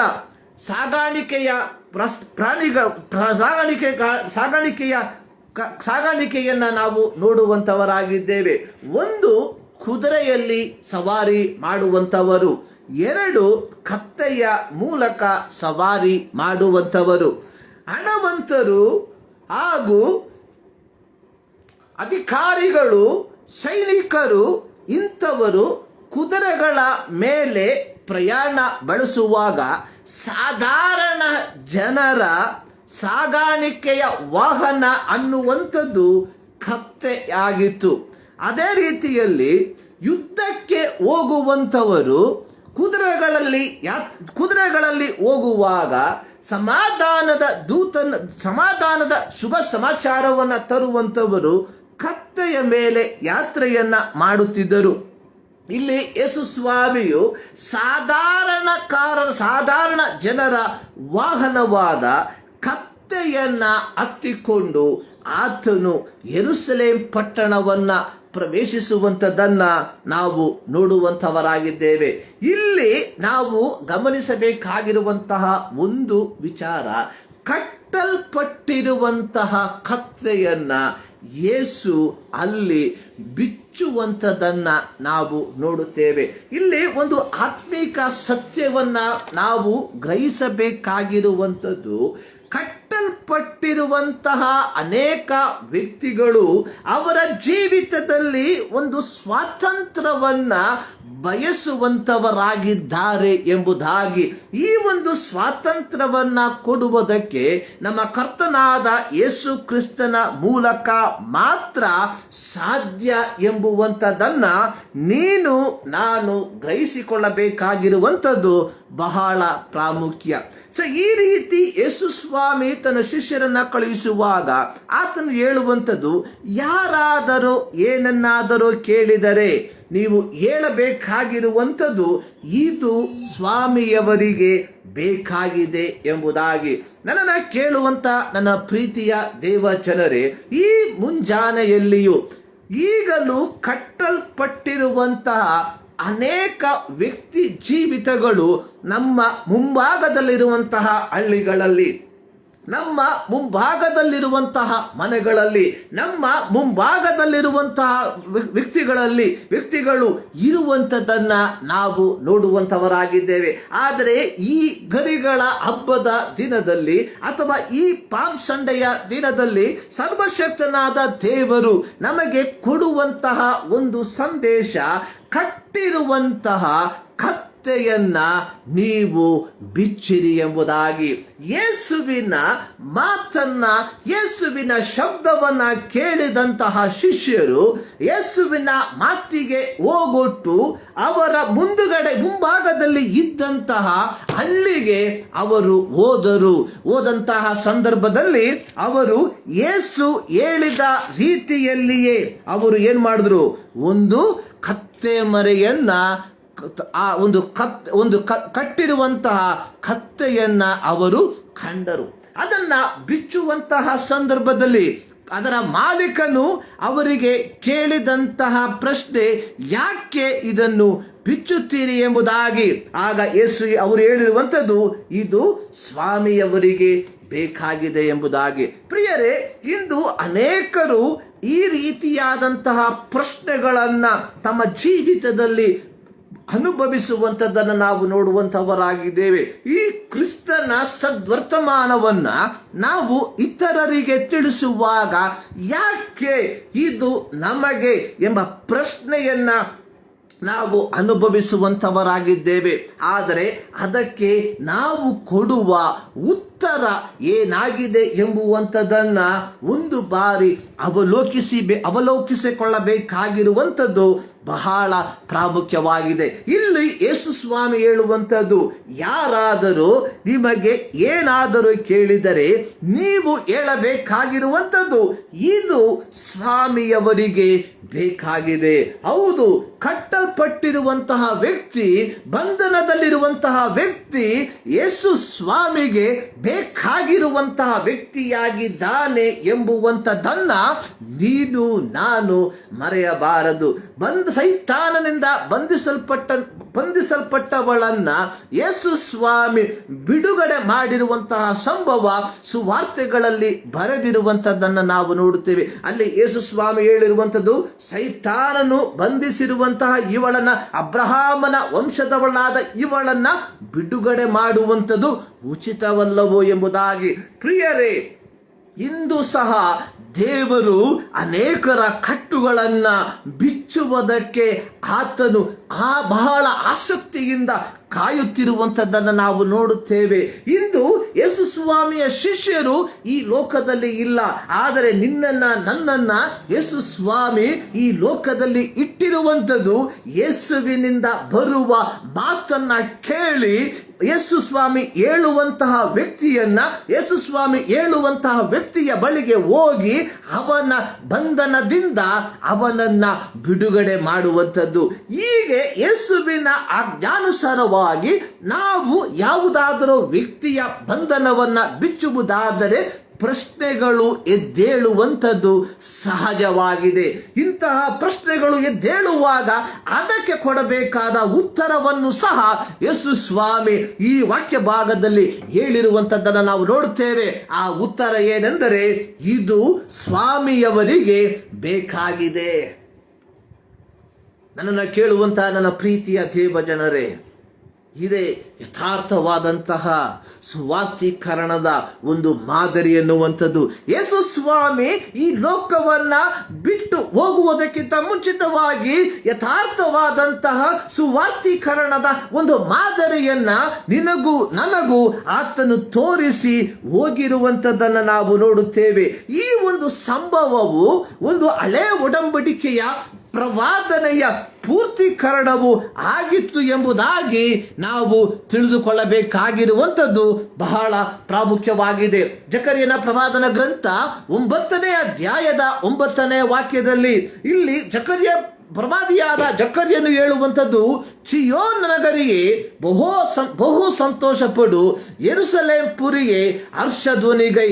ನೋಡು, ನಿನ್ನ ಅರಸು ನಿನ್ನ ಬಳಿಗೆ ಬರುತ್ತಾನೆ. ಆತನು ನ್ಯಾಯವಂತನು, ಸುರಕ್ಷಿತನು, ಶಾಂತ ಗುಣವುಳ್ಳವನಾಗಿಯೂ ಕತ್ತೆಯನ್ನು, ಹೌದು ಪ್ರಾಯದ ಕತ್ತೆ ಮರಿಯನ್ನು ಹತ್ತಿದವನಾಗಿ ಬರುತ್ತಾನೆ ಎಂಬುದಾಗಿ. ಜಕರ್ಯನ ಪ್ರವಾದನ ಗ್ರಂಥವು ಸುಮಾರು BC 520ರಿಂದ 518 ಕಾಲಘಟ್ಟಗಳಲ್ಲಿ ಪ್ರವಾದಿಸಲ್ಪಟ್ಟಂತಹ ಪ್ರವಾದನ ಮಾತುಗಳಾಗಿತ್ತು. ಅಂದರೆ ಯೇಸು ಕ್ರಿಸ್ತನು ಮಾನವತಾರವನ್ನು ತಾಳಿ ಈ ಧರೆಗೆ ಬರುವುದಕ್ಕಿಂತ ಸುಮಾರು 500 ವರ್ಷಗಳ ಮುಂಚೆ ಆತನು ಜೀವಿಸಿದಂತಹ ಒಬ್ಬ ಪ್ರವಾದಿಯಾಗಿದ್ದನು ಪ್ರವಾದಿಯಾದ ಜಕರ್ಯನು. ಈ ಜಕರ್ಯನು ಯೇಸು ಕ್ರಿಸ್ತನ ಯೆರೂಸಲೇಮ್ ಪಟ್ಟಣದ ಪ್ರವೇಶವನ್ನ ಪ್ರವಾದನ ರೂಪವಾಗಿ ಯೇಸು ಜನಿಸುವ ಮಾನವನ ರೂಪವನ್ನು ತಾಳಿ ಜನಿಸುವುದಕ್ಕಿಂತ ಸುಮಾರು 500+ ವರ್ಷಗಳ ಹಿಂದೆಯೇ ಆತನು ಪ್ರವಾದಿಸಿರುವಂತದ್ದನ್ನು ನಾವು ನೋಡುತ್ತೇವೆ. ಇಲ್ಲಿ ಪ್ರವಾದಿ ಸ್ಪಷ್ಟವಾಗಿ ಹೇಳುವಂಥದ್ದು, ನಿನ್ನ ಅರಸನು ನಿನ್ನ ಬಳಿಗೆ ಬರುತ್ತಾನೆ. ಯುವರ್ ಕಿಂಗ್, ನಿನ್ನ ಅರಸನು ನಿನ್ನ ಬಳಿಗೆ ಬರುತ್ತಾನೆ. ಆತನ ಸ್ವಭಾವಗಳು, ಆತನ ಗುಣಲಕ್ಷಣಗಳು, ಆತನು ನ್ಯಾಯವಂತನು. ನಮ್ಮ ಅರಸನು ಆತನು ನ್ಯಾಯವಂತನು. 2, ಆತನು ಸುರಕ್ಷಿತನು, ಶಾಂತ ಗುಣವುಳ್ಳವನಾಗಿದ್ದಾನೆ. ಆತನು ಶಾಂತ ಗುಣವುಳ್ಳವನಾಗಿದ್ದಾನೆ ಅಂದ್ರೆ ಇಲ್ಲಿ ಪ್ರವಾದಿಯಾದ ಜಕರ್ಯನು ಪ್ರವಾದಿಸಿದಂತಹ ಪ್ರವಾದನೆಯನ್ನ ಯೇಸು ಇಲ್ಲಿ ಪೂರ್ತಿಗೊಳಿಸಿರುವಂತದ್ದನ್ನು ನಾವು ನೋಡುತ್ತೇವೆ. 4 ಮತ್ತು 5ನೇ ವಾಕ್ಯದಲ್ಲಿ ಜಕರ್ಯನ ಪ್ರವಾದನ ಪುಸ್ತಕದಲ್ಲಿ ಬರೆದಿರುವಂತಹ ಮಾತುಗಳನ್ನ ಇಲ್ಲಿ ಮತ್ತಾಯನು ಉಲ್ಲೇಖಿಸಿರುವಂತದ್ದನ್ನು ನಾವು ನೋಡುತ್ತೇವೆ. ಅಲ್ಲಿ ಬರೆಯಲ್ಪಟ್ಟಿದೆ, ಒಬ್ಬ ಪ್ರವಾದಿಯ ಮುಖಾಂತರ ಹೇಳಿದ ಮಾತು ನೆರವೇರುವಂತೆ ಇದು ಆಯಿತು. ಆ ಮಾತು ಏನೆಂದರೆ, ಚಿಯೋನ್ ನಗರಿಗೆ, ನೋಡು, ನಿನ್ನ ಅರಸು ನಿನ್ನ ಬಳಿಗೆ ಬರುತ್ತಾನೆ. ಆತನು ಶಾಂತ ಗುಣವುಳ್ಳವನಾಗಿಯೂ ಕತ್ತೆಯನ್ನು, ಹೌದು ಪ್ರಾಯದ ಕತ್ತೆ ಮರಿಯನ್ನು ಹತ್ತಿದವನಾಗಿ ಬರುತ್ತಾನೆಂದು ಹೇಳಿರಿ ಎಂಬುದು. ಹೀಗೆ ಇಲ್ಲಿ ಪ್ರವಾದಿಯ ಮೂಲಕವಾಗಿ ಹೇಳಲ್ಪಟ್ಟಂತಹ ಪ್ರವಾದನೆಯನ್ನ ಯೇಸು ತನ್ನ ಯೆರೂಸಲೇಮ್ ಪಟ್ಟಣದ ಪ್ರವೇಶದೊಂದಿಗೆ ಆ ಪ್ರವಾದನೆಯನ್ನ ಪೂರ್ತಿಗೊಳಿಸುವಂತದ್ದಾಗಿ ನಾವು ನೋಡುತ್ತೇವೆ. ಪ್ರಿಯರೇ, ಈ ಮುಂಜಾನೆಯಲ್ಲಿ ಪ್ರತಿಯೊಬ್ಬರ ಕುರಿತಾಗಿ ದೇವರಿಗೆ ಒಂದು ಪ್ರತ್ಯೇಕವಾದ ಉದ್ದೇಶ ಇರುವಂತದ್ದಾಗಿದೆ. ಪ್ರತಿಯೊಬ್ಬರ ಕುರಿತಾಗಿ ದೇವರು ಅನೇಕ ಪ್ರವಾದನ ಮಾತುಗಳನ್ನ ಹೇಳಿರುವಂತವನಾಗಿದ್ದಾನೆ. ಆ ಪ್ರವಾದನ ಮಾತುಗಳನ್ನ ನಮ್ಮ ಜೀವಿತದ ಮೂಲಕವಾಗಿ ನಾವು ಅದನ್ನು ನೆರವೇರಿಸಿದ್ದೇವ ಎಂಬುವಂತಹ ಒಂದು ಪ್ರಶ್ನೆಯನ್ನ ಕೇಳಿಕೊಳ್ಳಬೇಕಾಗಿರುವಂಥದ್ದು ಬಹಳ ಪ್ರಾಮುಖ್ಯವಾಗಿದೆ. ಪ್ರತ್ಯೇಕವಾಗಿ ನಾವು ಎದುರು ನೋಡುವಂತಹ ಪ್ರವಾದನೆಗಳು ಏನೆಂಬುದಾಗಿ ನೋಡುವಾಗ, ನನ್ನ ಜೀವಿತದಲ್ಲಿ ಒಂದು ಆರ್ಥಿಕವಾದ ಆಶೀರ್ವಾದ ಯಾವಾಗ ಬರುತ್ತದೆ ಎಂಬುದಾಗಿ, ಅಂತಹ ಪ್ರವಾದನೆಗಳ ಪೂರ್ತೀಕರಣಕ್ಕೋಸ್ಕರವಾಗಿ ನಾವು ಕಾಯುವಂತವರಾಗಿದ್ದೇವೆ. ಆದರೆ ಇಲ್ಲಿ ಜಕರಿಯ ಪ್ರವಾದಿ ಸುಮಾರು 500 ವರ್ಷಗಳ ಹಿಂದೆ ಯೇಸು ಕ್ರಿಸ್ತನು ಆತನು ಕತ್ತೆಯನ್ನು ಹತ್ತಿದವನಾಗಿ ಯೆರೂಸಲೇಮ್ ಪಟ್ಟಣವನ್ನ ಪ್ರವೇಶಿಸುತ್ತಾನೆ ಎಂಬುದಾಗಿ ಪ್ರವಾದನ ರೂಪವಾಗಿ ಹೇಳಿದ ಮಾತು ಯೇಸು ಸ್ವಾಮಿ ತನ್ನ ಜೀವಿತದ ಅಂತ್ಯದ ಸಮಯದಲ್ಲಿ, ಈ ಲೋಕದ ಆತನ ಸೇವೆಯ ಅಂತ್ಯದ ಸಮಯದಲ್ಲಿ ಆತನು ನೆರವೇರಿಸುವಂತದನ್ನ ನಾವು ನೋಡುವಂತವರಾಗಿದ್ದೇವೆ. ಹೌದು ಪ್ರಿಯ ದೇವ ಜನರೇ, ಪ್ರತಿಯೊಬ್ಬರ ಕುರಿತಾಗಿ ದೇವರಿಗೆ ಕೆಲವು ಪ್ರವಾದನ ಮಾತುಗಳು ಇದೆ. ಆ ಪ್ರವಾದನ ಮಾತುಗಳನ್ನ ನೀನು ನಾನು ನನ್ನ ಜೀವಿತದ ಮೂಲಕವಾಗಿ ನೆರವೇರಿಸಬೇಕಾಗಿರುವಂಥದ್ದು ಅತ್ಯಂತ ಅವಶ್ಯಕವಾಗಿದೆ. ಇದು 6ನೇ ವಾಕ್ಯದಲ್ಲಿ ನಾವು ನೋಡುತ್ತೇವೆ. ಯೇಸು ಸ್ವಾಮಿಯ ಅಪ್ಪಣೆಯ ಮೇರೆಗೆ ಶಿಷ್ಯರು ಕತ್ತೆಯನ್ನು ಮರಿಯನ್ನು ತಂದು ಆತನ ಮುಂದೆ ನಿಲ್ಲಿಸಿದರು ಎಂಬುದಾಗಿ. ಯಾವಾಗ ಯೇಸುವಿನ ಮಾತಿಗೆ ವಿಧೇಯರಾದಂತಹ ಶಿಷ್ಯರು ಆ ಕತ್ತೆಯ ಮರಿಯನ್ನ ತಂದು ಯೇಸುವಿನ ಮುಂಭಾಗದಲ್ಲಿ ಇಟ್ಟು ಅವರು ಮೊದಲು ಮಾಡಿದಂತಹ ಒಂದು ಕಾರ್ಯವೇನೆಂದರೆ ತಮ್ಮ ಬಟ್ಟೆಯನ್ನು ಆತನ ಮೇಲೆ ಆ ಕತ್ತೆಯ ಮೇಲೆ ಹಾಕಿದರು ಎಂಬುದಾಗಿ. ತಮ್ಮ ಬಟ್ಟೆ ಪ್ರತಿ ಮಾನವನಿಗೆ ಅತ್ಯಂತ ಪ್ರಾಮುಖ್ಯವಾಗಿರುವ ಒಂದು ಘಟಕವಾಗಿದೆ. ಬಟ್ಟೆ ನಮ್ಮ ನಗ್ನತೆಯನ್ನ ಮುಚ್ಚುವಂಥದ್ದಾಗಿದೆ. ಬಟ್ಟೆ ಒಬ್ಬ ವ್ಯಕ್ತಿಗೆ ಆ ವ್ಯಕ್ತಿಯ ಬೆಲೆಯನ್ನ ಕೊಡುವಂಥದ್ದಾಗಿದೆ. ಇಲ್ಲಿ ಶಿಷ್ಯರು ತಮ್ಮ ಬಟ್ಟೆಯನ್ನ, ಅಂದರೆ ತಮ್ಮಲ್ಲಿದ್ದಂಥ ಸರ್ವಸ್ವವನ್ನ ಆತನ ಮುಂದೆ ಸಮರ್ಪಿಸುವಂಥದ್ದನ್ನ ನಾವು ನೋಡುವಂಥವರಾಗಿದ್ದೇವೆ. ಪ್ರಿಯರೇ, ಈ ಮುಂಜಾನೆಯಲ್ಲಿ ಅನೇಕರು ಸಮಜೀವಿತದಲ್ಲಿರುವಂತಹ ಪಾಪಮಯವಾದಂತಹ ಬಟ್ಟೆಗಳನ್ನ, ನಮ್ಮ ಜೀವಿತದಲ್ಲಿ ನಾವು ನಮ್ಮ ಪಾಪಗಳನ್ನ ಮರೆ ಮಾಡುವುದಕ್ಕೆ ಧರಿಸಿರುವಂತಹ ಅಹಂಭಾವವೆಂಬ ಬಟ್ಟೆಯನ್ನ ಬಿಚ್ಚಿ ಯೇಸು ಅತ್ತಲಿರುವಂತಹ ಕತ್ತೆಯ ಮೇಲೆ ಹಾಕಬೇಕಾಗಿರುವಂಥದ್ದು ಬಹಳ ಪ್ರಾಮುಖ್ಯ ಎಂಬುವಂಥದ್ದನ್ನ ನೀನು ನಾನು ಮರೆಯಬಾರದು. ಇಲ್ಲಿ ತದನಂತರವಾಗಿ ನಾವು ನೋಡುವಂತಹ ಸಂದರ್ಭದಲ್ಲಿ ಯೇಸು ಸ್ವಾಮಿಯು ಕತ್ತೆಯನ್ನ ಅರಿತಿದವನಾಗಿ ಯೆರೂಸಲೇಮ್ ಪಟ್ಟಣವನ್ನ ಪ್ರವೇಶಿಸುವಂತಹ ಸಂದರ್ಭದಲ್ಲಿ ದೊಡ್ಡ ಜನರ ಗುಂಪು ಏನು ಮಾಡಿದ್ರು? ಅವರು ತಮ್ಮ ಬಟ್ಟೆಗಳನ್ನ ದಾರಿಯಲ್ಲಿ ಹಾಸಿದರು ಎಂಬುದಾಗಿ. ಶಿಷ್ಯರು ತಮ್ಮ ಬಟ್ಟೆಯನ್ನ ಕತ್ತೆಯ ಮೇಲೆ ಹಾಕಿ ಆತನನ್ನ ಕುಳ್ಳರಿಸಿದಾಗ ಅಲ್ಲಿ ಜಾತ್ರೆಗೆ ಬಂದಂತಹ ದೊಡ್ಡ ಜನಸಮೂಹ ಯೇಸು ಸ್ವಾಮಿಯು ಆತನು ಯೆರೂಸಲೇಮ್ ಪಟ್ಟಣವನ್ನ ಪ್ರವೇಶಿಸುವಂತಹ ಸಂದರ್ಭದಲ್ಲಿ ಆತನು ಹಾದು ಬರುವಂತಹ ದಾರಿಯಲ್ಲಿ ಅವರು ತಮ್ಮ ಬಟ್ಟೆಗಳನ್ನ ಹಾಸಿದರು ಎಂಬುದಾಗಿ ನಾವು ನೋಡುವಂತವರಾಗಿದ್ದೇವೆ. ತದನಂತರವಾಗಿ ಬರೆಯಲ್ಪಟ್ಟಿರುವಂಥದ್ದು, ಕೆಲವರು ಮರಗಳಿಂದ ಚಿಗುರುಗಳನ್ನ ಕೊಯ್ದು ದಾರಿಯಲ್ಲಿ ಹರಡುತ್ತಿದ್ದರು. ಇಲ್ಲಿ 2 ಸತ್ಯಗಳನ್ನ ನೀನು ನಾನು ಗ್ರಹಿಸಿಕೊಳ್ಳಬೇಕಾಗಿರುವಂಥದ್ದು ಬಹಳ ಪ್ರಾಮುಖ್ಯವಾಗಿದೆ. ಒಂದು, ಬಟ್ಟೆ ನಮ್ಮ ನಗ್ನತೆಯನ್ನ ಮುಚ್ಚುವಂಥದ್ದು. ಯೇಸುವಿನ ಮುಂಭಾಗದಲ್ಲಿ, ಸರ್ವಶಕ್ತನಾದ ದೇವರ ಮುಂಭಾಗದಲ್ಲಿ ತಾವು ಏನು ಅಲ್ಲ, ದೇವರ ಮುಂಭಾಗದಲ್ಲಿ ಸರ್ವವು ಮುಂಭಾಗ ನಗ್ನವಾಗಿರುವಂತದ್ದಾಗಿ ಇದೆ ಎಂಬುದಾಗಿ ಗ್ರಹಿಸಿದಂತ ಆ ಶಿಷ್ಯರು ಅವರು ಏನ್ ಮಾಡಿದ್ರು? ಓಪನ್ ದೆಮ್ಸೆಲ್ಫ್, ಅವರು ತಮ್ಮನ್ನು ತಾವೇ ದೇವರ ಮುಂಭಾಗದಲ್ಲಿ ತೆರೆದುಕೊಂಡರು. 2 ಚಿಗುರು, ಅದು ಒಂದು ಆರ್ಥಿಕವಾದಂತಹ ಆಶೀರ್ವಾದವನ್ನ ಸೂಚಿಸುವಂತದ್ದಾಗಿದೆ.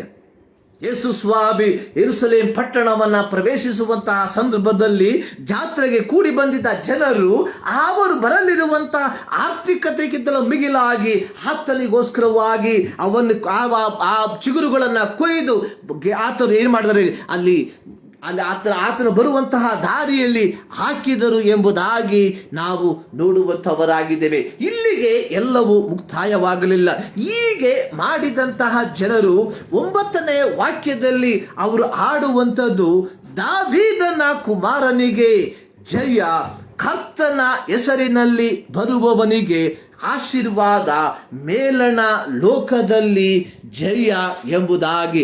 ಇಲ್ಲಿ ಇಂಗ್ಲಿಷ್ ಭಾಷೆಯಲ್ಲಿ ಬರೆಯಲ್ಪಟ್ಟಿರುವಂಥದ್ದು ಓಸನ್ನ ಎಂಬ ಪದವನ್ನ. ಓಸನ್ನ ಎಂಬ ಪದದ ಮೂಲ ಅರ್ಥ ಅನ್ನುವಂಥದ್ದು ಸೇವ್ ಅಸ್, ನಮ್ಮನ್ನು ರಕ್ಷಿಸು.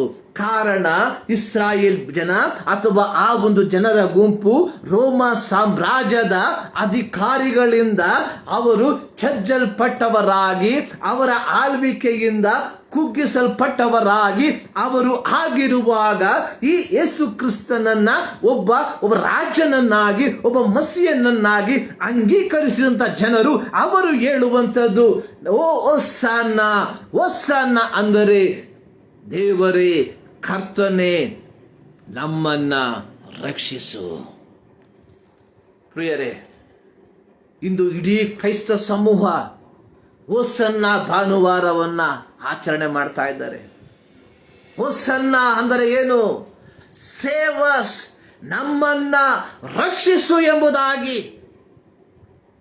ಈ ಮುಂಜಾನೆಯಲ್ಲಿ ಒಂದು ಮಾತನ್ನ ನಮಗೆ ನಾವೇ, ಒಂದು ಪ್ರಶ್ನೆಯನ್ನ ನಮಗೆ ನಾವೇ ಕೇಳಿಕೊಳ್ಳಬೇಕಾಗಿರುವಂಥದ್ದು ಬಹಳ ಪ್ರಾಮುಖ್ಯ.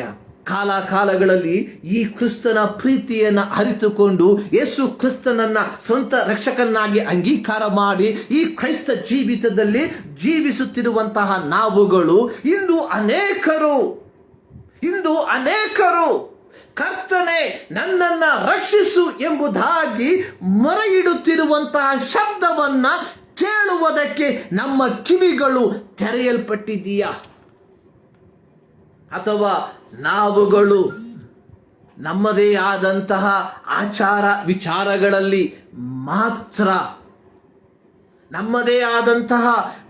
ಆಚಾರಗಳಲ್ಲಿ ಮಾತ್ರ ಬಂಧಿಸಲ್ಪಟ್ಟವರಾಗಿ ಜೀವಿಸುತ್ತಿದ್ದೇವಾ ಎಂಬುವಂತಹ ಒಂದು ಪ್ರಶ್ನೆಯನ್ನ ನಮಗೆ ನಾವೇ ಕೇಳಿಕೊಳ್ಳಬೇಕಾಗಿರುವಂಥದ್ದು ಬಹಳ ಪ್ರಾಮುಖ್ಯ. 118ನೇ ಕೀರ್ತನೆಯಲ್ಲಿ ಒಂದು ವಾಕ್ಯ ಈ ರೀತಿಯಾಗಿ ಕೀರ್ತನೆಗಾರನು ಬರೆದಿರುವಂಥದ್ದನ್ನು ನಾವು ನೋಡುತ್ತೇವೆ. 25ನೇ ವಾಕ್ಯದಲ್ಲಿ, ಯೆಹೋವನೇ ದಯವಿಟ್ಟು ರಕ್ಷಿಸು, ಯೆಹೋವನೇ ದಯವಿಟ್ಟು ಸಾಫಲ್ಯ ಕೊಡು. ಈ ಕೀರ್ತನೆಯನ್ನ ದಾವೀದನು ಬರೆದಂತ ಕೀರ್ತನೆ ಎಂಬುದಾಗಿ ವೇದ ಪಂಡಿತರು ಹೇಳುತ್ತಾರೆ. ಈ ಒಂದು ಕೀರ್ತನೆಯನ್ನ ಹಬ್ಬದ ಸಂದರ್ಭದಲ್ಲಿ ಆಡುವಂತಹ ಒಂದು ಕೀರ್ತನೆ ಎಂಬುದಾಗಿ ನಾವು ನೋಡುತ್ತೇವೆ. ಇಲ್ಲಿ ಕೀರ್ತನೆಗಾರನ ಒಂದು ಪ್ರಾರ್ಥನೆ, ಯೆಹೋವನೇ ದಯವಿಟ್ಟು ನನ್ನನ್ನ ರಕ್ಷಿಸು.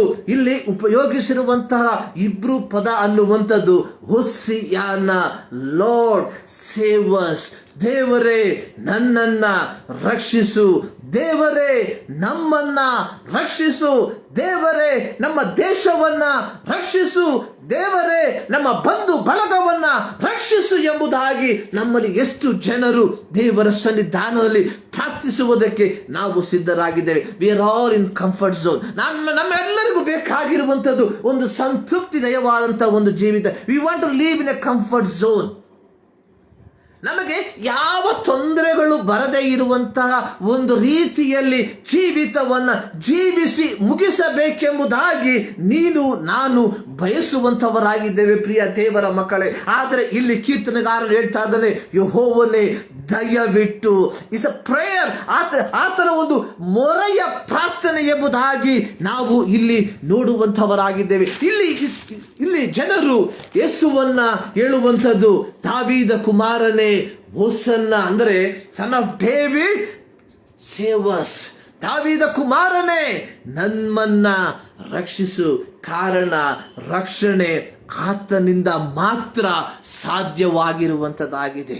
ಬರಬೇಕಾದ ರಕ್ಷಣೆಯು ಇನ್ಯಾತರಿಂದಲೂ ಸಿಕ್ಕುವುದಿಲ್ಲ ಎಂಬುದಾಗಿ ಅಪೊಸ್ತಲರ ಕೃತ್ಯ 4ನೇ ಅಧ್ಯಾಯದಲ್ಲಿ ಪೇತ್ರನು ಹೇಳುವಂಥದ್ದನ್ನು ನೋಡುತ್ತೇವೆ. 4ನೇ ಅಧ್ಯಾಯದ 12ನೇ ವಾಕ್ಯದಲ್ಲಿ ಪೇತ್ರನು ಜನ ಸಮೂಹಕ್ಕೆ ಅಥವಾ ಯೆಹೂದ್ಯರ ಅಧಿಕಾರಿಗಳಿಗೆ ಹೇಳುವಂಥದ್ದು, ಬರಬೇಕಾದ ರಕ್ಷಣೆಯು ಇನ್ನಾರಲ್ಲಿಯೂ ಸಿಕ್ಕುವುದಿಲ್ಲ, ಆ ಹೆಸರಿನಿಂದಲೇ ಹೊರತು ಆಕಾಶದ ಕೆಳಗೆ ಮನುಷ್ಯರೊಳಗೆ ಕೊಡಲ್ಪಟ್ಟಿರುವ ಬೇರೆ ಯಾವ ಹೆಸರಿನಿಂದಲೂ ನಮಗೆ ರಕ್ಷಣೆಯಾಗುವುದಿಲ್ಲ.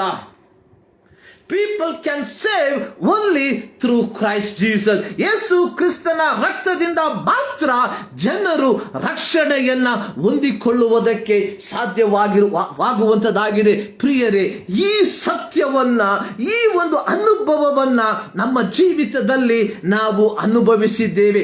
ಈ ಸತ್ಯವನ್ನ ಅನುಭವಿಸಿರುವಂತಹ ನಾವುಗಳು ಇಂದು ಜನ ಸಮೂಹ ನಮ್ಮನ್ನ ನೋಡಿ ಕರೆಯುವಂಥದ್ದು, ಹೇಳುವಂಥದ್ದು ಒಸ್ಸಿಯಾನ ಎಂಬುದಾಗಿ ಕರೆಯುವಾಗ, ದೇವರೇ ನನ್ನನ್ನ ರಕ್ಷಿಸು, ನಮ್ಮನ್ನ ರಕ್ಷಿಸು ಎಂಬುದಾಗಿ ಮೊರೆಯಿಡುವಾಗ, ಇಂತಹ ಜನರಿಗೆ ಸತ್ಯ ಮಾರ್ಗವನ್ನ ಬೋಧಿಸುವಂತಹ, ಸತ್ಯ ಮಾರ್ಗವನ್ನ ತೋರಿಸುವಂತಹ ಒಂದು ದೀಪವಾಗಿ ನೀನು ನಾನು ಬೆಳಗದೆ ಹೋದರೆ ನಮ್ಮ ಜೀವಿತದಿಂದ ದೇವರಿಗೆ ಏನು ತಾನೇ ಪ್ರಯೋಜನ?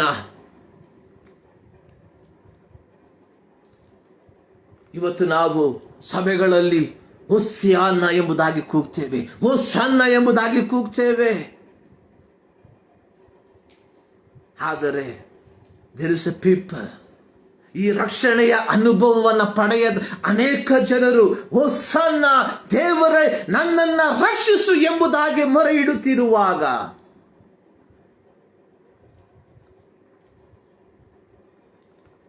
ಅಪೊಸ್ತಲನಾದ ಪೌಲನು ಹೇಳಿರುವಂಥದ್ದು, ನೀವು ತಿಳಿಯದ ದೇವರನ್ನ ನೀವು ತಿಳಿಯದ ದೇವರ ಕುರಿತಾಗಿ, ನೀವು ಆ ತಿಳಿಯದ ದೇವರ ಕುರಿತಾಗಿ ಅದನ್ನು ಬರೆಯುವಂಥದ್ದು, ವಿ ಆರ್ ಪ್ರೊಕ್ಲೈಮಿಂಗ್ ದ ಗಾಡ್. ನೀವು ತಿಳಿಯದ ದೇವರನ್ನ ಪೂಜಿಸುತ್ತಿರುವಾಗ ಆ ತಿಳಿಯದ ದೇವರ ಕುರಿತಾಗಿ ಸ್ಪಷ್ಟವಾದ ಮಾಹಿತಿಯನ್ನು ನಾವು ಕೊಡುತ್ತೇವೆ. ಇವತ್ತು ಲೋಕ ಅನೇಕರು ದೇವರೇ ನನ್ನನ್ನ ರಕ್ಷಿಸು ಎಂಬುದಾಗಿ ಜಾತಿ ಮತ ಭೇದ ವ್ಯತ್ಯಾಸವಿಲ್ಲದೆ ಜನ ಕೂಗುತ್ತಿರುವಾಗ, ಸತ್ಯ ದೇವರು ಯಾರೆಂಬುದಾಗಿ ಅರಿಯದೆ, ದೇವರೇ ನನ್ನನ್ನ ರಕ್ಷಿಸು, ನಮ್ಮನ್ನ ರಕ್ಷಿಸು ಎಂಬುದಾಗಿ ಕೂಗುತ್ತಿರುವಾಗ, ಸತ್ಯ ದೇವರನ್ನ ತಿಳಿದುಕೊಂಡಿರುವಂತಹ ನೀನು ನಾನು ಆ ಜನರನ್ನ ಸತ್ಯ ದೇವರ ಮಾರ್ಗದಲ್ಲಿ ನಡೆಸದೆ ಹೋದರೆ ನಮ್ಮ ಜೀವಿತ, ಯೇಸು ಸ್ವಾಮಿ ಹೇಳಿರುವಂಥದ್ದು, ನೀವು ನನ್ನನ್ನು ಆರಿಸಿ ತೆಗೆದುಕೊಳ್ಳಲಿಲ್ಲ, ನಾನು ನಿಮ್ಮನ್ನ ಆರಿಸಿ ತೆಗೆದುಕೊಂಡಿದ್ದೇನೆ. ಯೋಹಾನನು ಬರೆದ ಸುವಾರ್ತೆ 15ನೇ ಅಧ್ಯಾಯ 16ನೇ ವಾಕ್ಯ. ನಾನು ನಿಮ್ಮನ್ನ ಆರಿಸಿ ತೆಗೆದುಕೊಂಡಿರುವಂತಹ ಉದ್ದೇಶ, ನೀವು ಫಲವನ್ನ ಕೊಡಬೇಕು, ನೀವು ಫಲವನ್ನ ಕೊಡಬೇಕು. ನೀವು ಕೊಡುವಂತ ಫಲ ನಿಲ್ಲುವಂಥದ್ದಾಗಿರಬೇಕು. ಏನು ಫಲ ಅನ್ನುವಂಥದ್ದು? ಲಾರ್ಡ್ ಸೇವ್ ಅಸ್, ದೇವರೇ ಕರ್ತನೇ ನನ್ನನ್ನ ರಕ್ಷಿಸು ಎಂಬುದಾಗಿ ನಮ್ಮ ಸುತ್ತಮುತ್ತಲಿರುವ ಜನ ಕೂಗುತ್ತಿರುವಾಗ, ನಮ್ಮ ಸುತ್ತಮುತ್ತಲಿರುವ ಜನ ಬಂಧಿಸಲ್ಪಟ್ಟಿರುವಾಗ, ಯೇಸುವಿನ ಮಾತಿಗೆ ಹೋಗೊಟ್ಟು ಆ ಬಂಧಿಸಲ್ಪಟ್ಟಂತಹ ವ್ಯಕ್ತಿಯನ್ನ ಬಿಡುಗಡೆ ಮಾಡುವಂಥದ್ದೇ ನೀನು ನಾನು ದೇವರಿಗೆ ಕೊಡುವಂತಹ ಫಲವಾಗಿದೆ. ಇಲ್ಲಿ ನಾವು ನೋಡ್ತೇವೆ, ದಾವೀದ ಕುಮಾರನಿಗೆ ಹೋಸನ್ನ, ಕರ್ತನ ಹೆಸರಿನಲ್ಲಿ ಬರುವವನಿಗೆ ಆಶೀರ್ವಾದ, ಮೇಲಣ ಲೋಕದಲ್ಲಿ ಜಯ. ಪೀಪಲ್ ಆರ್ ಸೋ, ಜನರು ಬಹಳ ಆರ್ಭಟದಿಂದ ಯಾಕೆ ಜನರು ದೇವರೇ ನನ್ನನ್ನು ರಕ್ಷಿಸಿ ಎಂಬುದಾಗಿ ಬೇಡುವಂಥದ್ದು? They knew they have in bondage. ಅವರಿಗೆ ಚೆನ್ನಾಗಿ ಗೊತ್ತು, ನಾವು ದಾಸತ್ವದಲ್ಲಿದ್ದೇವೆ. We are in the bondage of sin. ನಾವು ಪಾಪದ ದಾಸತ್ವದಲ್ಲಿದ್ದೇವೆ. We are the bondage of Satan. ನಾವು ಸೈತಾನನ ಬಂಧನದಲ್ಲಿದ್ದೇವೆ. ಅವರಿಗೆ ಬೇಕಾಗಿರುವಂಥದ್ದು ಬಿಡುಗಡೆ. ಇವತ್ತು ನೀನು ನಾನು ಪ್ರಾರ್ಥಿಸುತ್ತೇವೆ, ಬಿಡುಗಡೆ ಕೊಡು ಎಂಬುದಾಗಿ. ಯಾವ ಬಿಡುಗಡೆಗೋಸ್ಕರವಾಗಿ ನೀನು ನಾನು ಪ್ರಾರ್ಥಿಸುವಂಥದ್ದು? ಕೇವಲ ಆರ್ಥಿಕವಾದ ಬಿಡುಗಡೆಗೋಸ್ಕರವಾಗಿ ಅಲ್ಲವೋ? ಶಾರೀರಿಕವಾದ ರೋಗದಿಂದ ಬಿಡುಗಡೆಗೋಸ್ಕರವಾಗಿ ಅಲ್ಲವೋ? ಈ ಕರಿಗಳ ಭಾನುವಾರದಲ್ಲಿ ನೀನು ನಾನು ಕೇಳಬೇಕಾಗಿರುವಂಥದ್ದು, ದೇರ್ ಇಸ್ ಎ ಪೀಪಲ್, ಜನರು ಬೇಡ್ತಾ ಇದ್ದಾರೆ, ಹೊಸ್ಸಿಯಾನ, ಲಾರ್ಡ್ ಸೇವ್ ಅಸ್, ದೇವರೇ ನನ್ನನ್ನ ರಕ್ಷಿಸು ಎಂಬುದಾಗಿ. ಆ ಶಬ್ದವನ್ನು ಕೇಳುವುದಕ್ಕೆ ನನ್ನ ಕಿವಿಗಳು ತೆರೆಯದೆ ಹೋಗಿದ್ದರೆ, ವಿ ಆರ್ ದ ಬ್ಲೈಂಡ್. ನಾವು ಕುರುಡರಾಗಿದ್ದೇವೆ, ನಾವು ಕಿವುಡರಾಗಿದ್ದೇವೆ ಎಂಬುವಂಥದ್ದನ್ನ ನೀನು ನಾನು ಮರೆಯಬಾರದು. Lord save us. ಇದು ಒಂದು ದೊಡ್ಡ ಜನರ ಗುಂಪಿನ ಪ್ರಾರ್ಥನೆ, ಎ ಸಿಂಗಲ್ ವರ್ಡ್ ಪ್ರೇಯರ್, ಒಂದು ಏಕ ಪದದ ಪ್ರಾರ್ಥನೆ. Lord save us, hosanna. ಒಂದೇ ಪದದ ಪ್ರಾರ್ಥನೆಯಲ್ಲಿ it's a lot of meaning, ಬಹಳ ಅರ್ಥ ಇದೆ ಪ್ರಿಯರೇ. ಈ ಹೋಸಿಯಾನ ಎಂಬ ಪದದಲ್ಲಿ ನಿತ್ಯತ್ವವು ಅಡಕವಾಗಿದೆ. ಎಂದಾದರೂ ನಾವು ಯೋಚನೆ ಮಾಡಿದೀವಾ? We will sing hosanna hosanna hosanna in the highest without knowing the meaning. ನಾವು ನಿಲ್ಸ್ಕೊಂಡಿರೋದು ಹೋಸಾನ ಅಂದ್ರೆ glory glory glory. No, save us, ನಮ್ಮನ್ನ ರಕ್ಷಿಸು. ದ ವರ್ಡ್ ಕ್ರೈಯಿಂಗ್, ಲೋಕವು ಮೊರೆ ಇಡ್ತಾ ಇದೆ, ಸೇವ್ ಅಸ್, ಹೋಸಿಯಾನ, ನಮ್ಮನ್ನ ರಕ್ಷಿಸು. ಈ ಮುಂಜಾನೆಯಲ್ಲಿ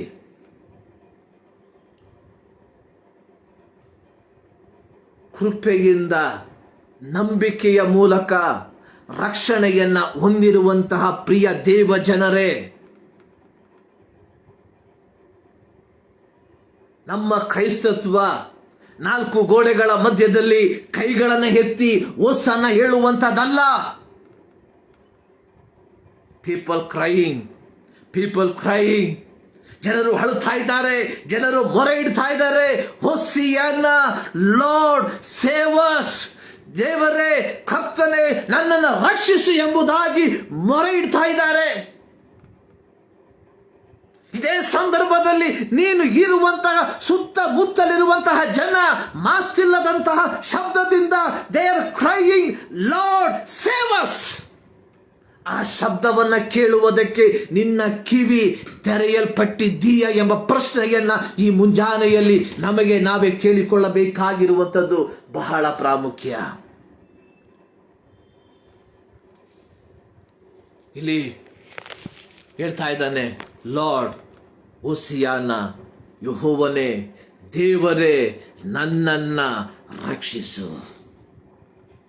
ನನ್ನನ್ನು ಕೇಳುವಂತ ನನ್ನ ಪ್ರಿಯ ದೇವ ಜನರೇ, ದೇವರು ನಿಮ್ಮನ್ನ ಹಾಕಿಟ್ಟಿರುವಂತಹ ಸ್ಥಳ, ಅಲ್ಲಿರುವಂತಹ ಜನರ ಈ ಮೊರೆಯ ಶಬ್ದವನ್ನ ಕೇಳುವುದಕ್ಕೋಸ್ಕರವಾಗಿ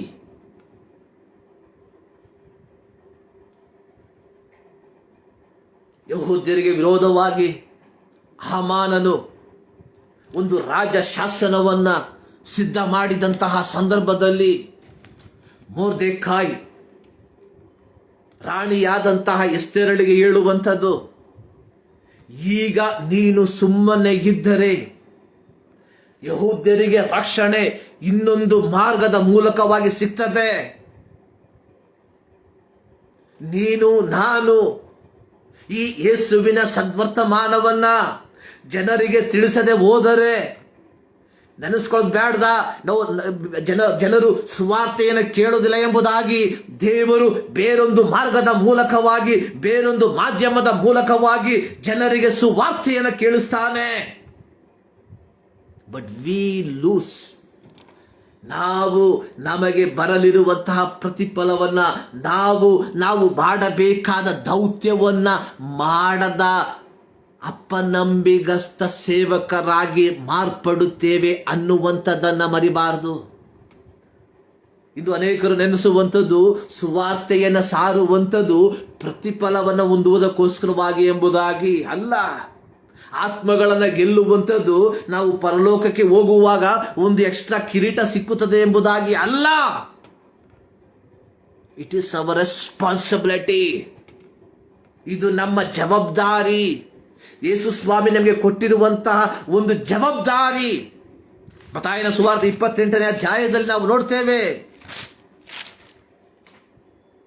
ಹೊರಟು ಹೋಗಿ ಎಲ್ಲ ದೇಶಗಳ ಜನರಿಗೆ ಜನರನ್ನ ನನ್ನ ಶಿಷ್ಯರನ್ನಾಗಿ ಮಾಡಿರಿ. ನಾನು ನಿಮಗೆ ಆಜ್ಞಾಪಿಸುವುದನ್ನೆಲ್ಲ ಕಾಪಾಡಿಕೊಳ್ಳುವುದಕ್ಕೆ ಅವರಿಗೆ ಉಪದೇಶ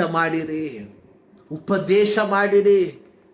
ಇದು ದೇವರು ಪ್ರತಿಯೊಬ್ಬ ಕ್ರೈಸ್ತನಿಗೆ ಕೊಟ್ಟಿರುವಂತಹ ಒಂದು ಜವಾಬ್ದಾರಿ. God has given the responsibility to preach the gospel wherever God has kept you. ನೀನು ಹಾಕಿರುವಂತಹ ಸ್ಥಳದಲ್ಲಿ, why God has kept in particular place, ಯಾಕೆ ದೇವರು ನಿನ್ನನ್ನು ಈ ಒಂದು ಸ್ಥಳದಲ್ಲಿ ಇಟ್ಟಿದ್ದಾನೆ ಅಂದರೆ, ನಿನ್ನ duty is to proclaim the good news of Jesus Christ. ಯೇಸು ಕ್ರಿಸ್ತನ ಸದ್ವರ್ತಮಾನವನ್ನ ಜನರಿಗೆ ತಿಳಿಸುವಂಥದ್ದು. ಪ್ರಿಯರೇ, 2022ರ ಈ ಒಂದು palm Sunday, we are celebrating the Palm Sunday in 2022. But let us ask this question. ಈ ಒಂದು ಪ್ರಶ್ನೆನ ಕೇಳ್ತೇನೆ. ನಾವು ಎಂದಾದರೂ ಒಬ್ಬ ವ್ಯಕ್ತಿಗೆ ಈ ಸತ್ಯ ಮಾರ್ಗವನ್ನ, ಈ ಸತ್ಯ ಮಾರ್ಗದ ದಾರಿಯನ್ನ ತೋರಿಸಿದ್ದೇವಾ? We are saved. Now we are the children of God. ನಾವು ರಕ್ಷಣೆ ಹೊಂದಿದ್ದೇವೆ. ನಾವು ದೇವರ ಮಕ್ಕಳು. ನಾವು ನಿತ್ಯತ್ವವನ್ನು ಬಾಧ್ಯವಾಗಿ ಪಡೆದುಕೊಂಡಿದ್ದೇವೆ. Everything is good. ಆದರೆ ಅವರ್ ಮೇನ್ ರೆಸ್ಪಾನ್ಸಿಬಿಲಿಟಿ, ನಮ್ಮ ಮುಖ್ಯ ಉದ್ದೇಶ,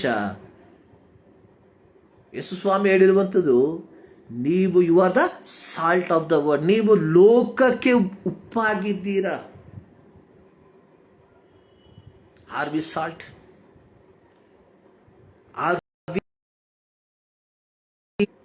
ಬಂಧನದಲ್ಲಿರುವಂತಹ ವ್ಯಕ್ತಿಗಳಿಗೆ ವಿಮೋಚನೆಯ ಮಾರ್ಗವನ್ನ ಬೋಧಿಸುವಂತಹ ವ್ಯಕ್ತಿಗಳಾಗಿದ್ದೇವಾ?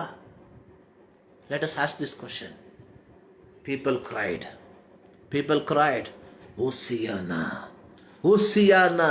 ಹೋಸನ್ನಾ, ಲಾರ್ಡ್ ಸೇವ್ ಅಸ್. ಇವತ್ತು ನಮ್ಮ ದೇಶದಲ್ಲಿ, ನಮ್ಮ ರಾಜ್ಯದಲ್ಲಿ, ನಮ್ಮ ಪಟ್ಟಣದಲ್ಲಿ, ನೀವು ಆಗಿರುವಂತಹ ಸ್ಥಳದಲ್ಲಿ, the people are crying with one word prayer, Hosanna, Lord save us. ಈ ಶಬ್ದವನ್ನ ಕೇಳುವುದಕ್ಕೆ ನಮ್ಮ ಕಿವಿಗಳನ್ನು ನಾವು ತೆರೆದಿದ್ದೇವೆ. ಈ ಮುಂಜಾನೆಯಲ್ಲಿ ಸರ್ವಶಕ್ತನಾದ ದೇವರು ಈ ಮಾತುಗಳ ಮೂಲಕವಾಗಿ ನಿಮ್ಮನ್ನು ಆಶೀರ್ವದಿಸಲಿ. ಪ್ರಾರ್ಥನೆ ಮಾಡೋಣ. ಭೂಪರ ಲೋಕವನ್ನು ಉಂಟು ಮಾಡಿರುವ ನಮ್ಮ ಪ್ರೀತಿಯ ತಂದೆಯಾದ ದೇವರೇ, ಮತ್ತು ದಾವರ್ತಿ ನಿಮ್ಮ ಸನ್ನಿಧಾನಕ್ಕೆ ನಮ್ಮನ್ನೇ ಸಮರ್ಪಿಸ್ತಾ ಇದ್ದೇವೆ ಸ್ವಾಮಿ. Lord save us. ಕರ್ತನೆ, ನಮ್ಮನ್ನ ರಕ್ಷಿಸು. ಹೌದು ಕರ್ತನೆ, ನಮ್ಮ ಸುತ್ತಮುತ್ತಲಿಂದ ಅನೇಕರು ಕರ್ತನೆ ಕೂಗುವಂತಹ ಒಂದು ಶಬ್ದ, ಲಾರ್ಡ್ ಸೇವ್ ಅಸ್, ದೇವರೇ ನಮ್ಮನ್ನ ರಕ್ಷಿಸು ಎಂಬುದಾಗಿ. ಆ ಶಬ್ದವನ್ನು ಕೇಳಿ ಅಂತಹ ವ್ಯಕ್ತಿಗಳಿಗೆ ಸತ್ಯದ ಮಾರ್ಗವನ್ನು ಬೋಧಿಸುವಂತಹ, ಸತ್ಯದ ಮಾರ್ಗದಲ್ಲಿ ನಡೆಸುವಂತಹ ವ್ಯಕ್ತಿಗಳಾಗಿ ನಮ್ಮನ್ನು ಮಾರ್ಪಡಿಸು. ಪ್ರಾರ್ಥನೆಗಳಿಗಾಗಿ ಸ್ತೋತ್ರ. ಯೇಸು ಕ್ರಿಸ್ತನ ನಾಮದಲ್ಲಿ ಬೇಡುತ್ತೇವೆ ನಮ್ಮ ಪ್ರೀತಿಯ ತಂದೆ. ನಮ್ಮ ಕರ್ತನಾದ ಯೇಸು ಕ್ರಿಸ್ತನ ಕೃಪೆ, ತಂದೆಯಾದ ದೇವರ ಪ್ರೀತಿಯು, ಪವಿತ್ರಾತ್ಮನ ಅನ್ಯೋನ್ಯತೆಯು ನಮ್ಮ ಎಲ್ಲ ಪ್ರಾರ್ಥನಾ ಮನವಿಗಳ ಮೇಲೆ ಇಂದಿನಿಂದ ಸದಾಕಾಲವೂ ನೆಲೆಯಾಗಿರಲಿ. ಆಮೇನ್. ದೇವರು ನಿಮ್ಮನ್ನು ಧಾರಾಳವಾಗಿ ಆಶೀರ್ವದಿಸಲಿ. May God bless you.